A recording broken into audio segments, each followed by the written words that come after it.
अब C point देखते हैं, जो कि बहुत इंपॉर्टेंट पॉइंट है, जो है relation between atom radius and edge length.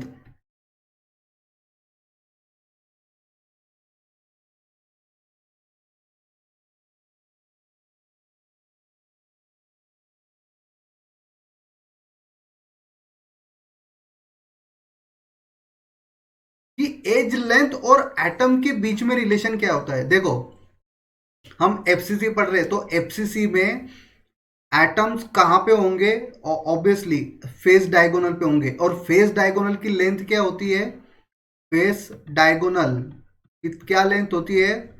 Pause करके मेरे को जल्दी से कमेंट में बताओ। फेस डायगोनल की लेंथ क्या होती है? a√2। फेस डायगोनल की लेंथ होती है a√2। अब a√2 है, और हमें यह पता है कि एफसीसी के एटम्स एक दूसरे को कहां पे टच करेंगे? वो फेस डायगोनल पे ही टच करेंगे। कहां पे टच करेंगे एक दूसरे को? फेस डायगोनल पे टच करेंगे। और फेस डायगोनल की लेंथ हमें पता है। फेस डायगोनल की लेंथ क्या है? फेस डायगोनल की लेंथ है a√2। ओके, तो देखो मैं एक जल्दी से आपको एक एफसीसी का बता दिखाता हूँ। देखो, तो ये कुछ सॉरी, तो ये कुछ ऑलरेडी इस तरह से अपने पास है। ओके, तो ये जो सेंटर वाला एटम है, ये किन किन को टच कर रहा है? ये सेंटर वाला एटम हमें पता है कि चार कॉर्नर होते हैं वैसे, है ना। तो हम फेस डायगोनल वाली लेंथ देख रहे हैं। अगर फेस डायगोनल वाली लेंथ, अगर सपोज फेस डायगोनल वाली लेंथ ये है, तो हमें पता है वो किस किस को टच कर रहा है?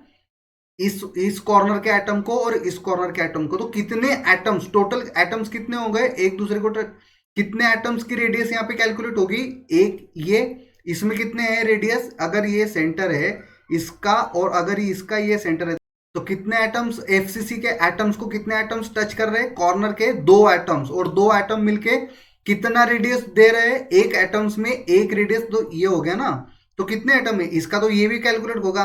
तो 1 2, मतलब एक, और इसका ये होगा, देखो, ये एक, ये दो, ये तीन, और ये चार।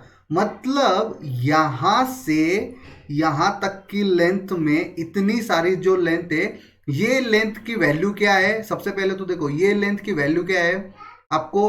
अगर आपने पुराने वीडियोस नहीं देखे, तो मैं हाईली रिकमेंड करूंगा कि आप पहले वो वीडियो देखो, आपको ये अच्छे से समझ में आएगा। मैंने बहुत ज़्यादा डिटेल में इसको बताया है, काफ़ी सारे डायग्राम्स को रिपीट कर करके बताया। देखो, इसकी और यहाँ से यहाँ तक की जो लेंथ है, वो कितनी होगी? ये लेंथ, इस लेंथ की वैल्यू कितनी होगी?